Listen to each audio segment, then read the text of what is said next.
This is an exclusive excerpt from the Stuff File program with Peter Anthony Holder. Madam Maven has spent decades researching the subject of death. Her first job at age 18 was in a long-term care facility tending to the elderly after they passed away.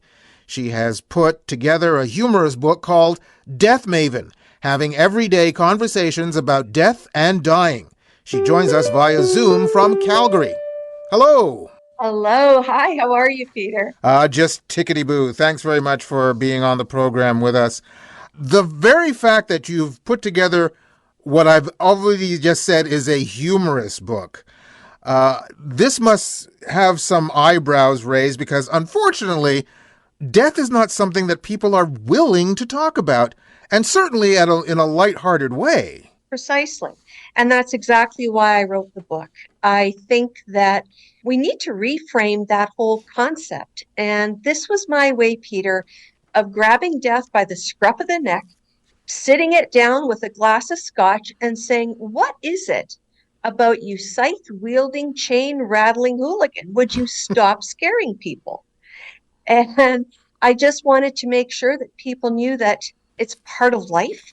And it seems like it's taboo, but there seems to be a more death-positive movement towards having those conversations. And so really the book is about exploring all kinds of different aspects, as you've already seen, and allowing people the curiosity of what happens in different cultures around the world, what happens at different industries around death, and really to, I guess, to be honest, to try to have my readers desensitized to the conversation so that they're able to respond to it and not react to it. When you don't have a conversation and when you don't have an ability to talk about it is when you're operating on old systems, old triggers, and you react. There's no response. And I wanted them to have enough information to respond and to be okay with it.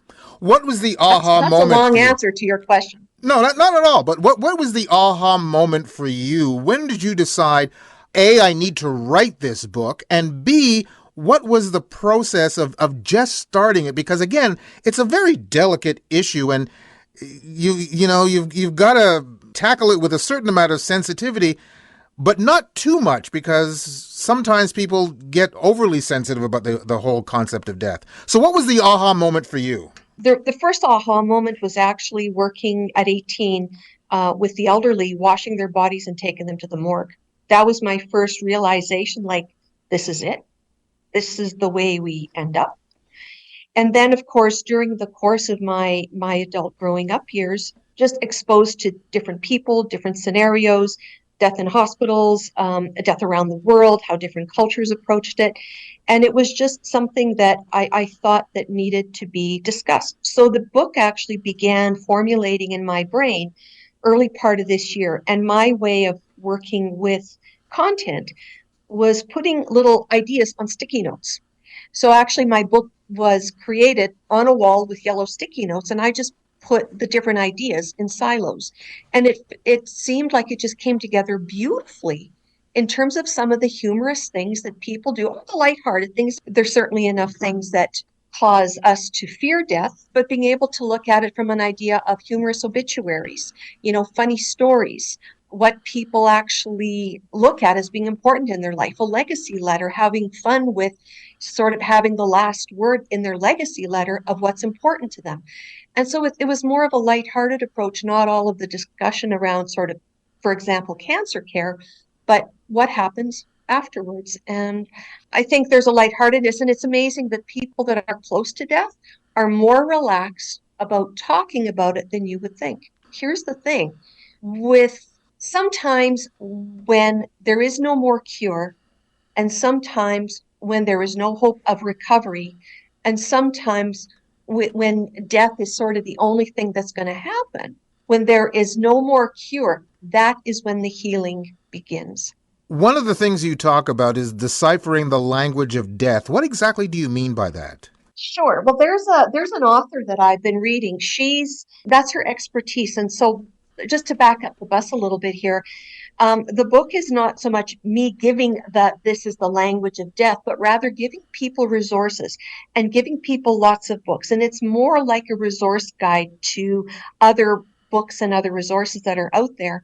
So, for example, if someone who is on their in their last weeks of life start, talking to people and saying, I want to go home. Well, of course, that's a real sign that they're ready to pass on to the other side. It's not that they want to go home to their physical house, but they want to go home to another different kind of home. And there's lots of different things that, lots of ways that is described in the book that I reference in my resource guide. Do you still find that there are a lot of people who are skittish about that idea? And I bring that up because I'm someone who has done my pre-arrange for my own funeral. I did that 25 years ago. It's already paid for. I always like to say I'm on the layaway plan. So it's already paid for. But whenever I broach the subject to somebody, they kind of cringe. It's like, ooh, I don't want to talk about that. Well, again, the idea of the book, and good for you, by the way. You and I are two people. I bought and paid for mine ages ago as well. So good for you for being proactive, because that really takes the pressure off the people that are left to work with what you've laid out. So good for you.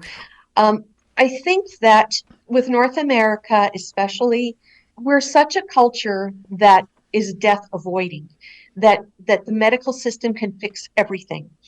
And we are not allowed to think about death because death is a failure and death is something that they don't ever want to talk about, which is why I grab death by the scruff of the neck and sit the idiot down and say, stop scaring people. Like, I don't know why people don't talk about it. It's almost as though if you talk about it, it's going to happen soon. But that's not the case at all. So I don't have an answer to that question. I think everybody is different, but our culture does not like it. Because it means a failure, it means that there's a loss, and but I'm hoping that that's changing now with the death positive conversations that are more and more in the media and online. When people ask me, why did you bother getting your prearranged done so soon, so early in your life? And I said, because if I don't have to think about dying, then I can go on with living. Bingo. Bingo, bango, bongo. Right on. Boom. I could high five you right now. Exactly. So how is your book being received? With mixed reviews. Certainly anyone that's been looking at it so far is, of course, my husband loves it. Of course he would. He has to, we're kind of art together. But I think for the most part, it's being received fairly well. It's still brand new out in the market. And so, ask me this time next year and I'll be able to give you a better idea. But I think selling it in a way of having a nice conversation, like I said, the funny obituaries is a section that people just howl at. And it's an opportunity for people's personalities to really shine through and their eccentricities to really shine through. And again, it's your last word. And to your point, when you've got that whole prearranged stuff set aside and done, you can go on with living. And so often worrying about death keeps us from living our best lives and being our best selves. And death is robbing us of living. And I just wanted people to just understand that and to just stop it and just go on living. And death is just a boogeyman. It doesn't exist. We make up stories all the time. And that's one story that I'm choosing to replace in my life. And it's certainly not the boogeyman idea. It's something different. I haven't decided what that is yet. But death does not have the right to rob me of my life right now, of having lived and of having an amazing life right now. Death does not have that right. Do you think I didn't give the dude permission to do that? Do you think that people have a different attitude toward death depending upon how religious or non-religious they might be? It seems that way. For example, there is a wonderful documentary by the National Film Board of Canada, and it was put out a number of years ago, probably 10, maybe 12 years ago, called Grief Walker, Grief Walker, Grief Walker. And it is written from an Indigenous perspective. They have a very holistic view of what that process looks like, and that is it's part of life. And the gentleman who takes us through the journey, it's really It's really beautifully done, very well done. In terms of the culture of, and I have to be really careful but there are some religions that absolutely believe in the devil and hell, and no wonder those people don't want to die. I mean, I wouldn't want to die in that with that mindset either. And that's why I'm saying everybody makes up their own stories. So it just depends. I know the Indigenous perspective is one that I really like because it's holistic, it's real, it's gentle, and it's just part of the way we are on the planet, just part of the journey. Well, it's an important chat to have with anyone, young or old, and I'm glad that you've written this book. The book is called Death Maven, Having Everyday Conversations About Death and Dying. Thank you very, very much for taking the time to be on the program with us. You're welcome. Nice to talk with you. All the best. Madam Maven, author of Death Maven, Having Everyday Conversations About Death and Dying. You can go to my website at thestuffile.com to the What's On page for this show, which is show number 0750, and you'll find links to Madam Maven's site, plus links to either Amazon.com or Amazon.ca, where you can order her book directly. You've just heard an exclusive excerpt from the Stuff File program with Peter Anthony Holder. To hear any or all of the full hour-long shows, visit thestufffile.com. Stuff is spelled S-T-U-P-H. That's thestufffile.com. A presentation of Flying Fish Communications.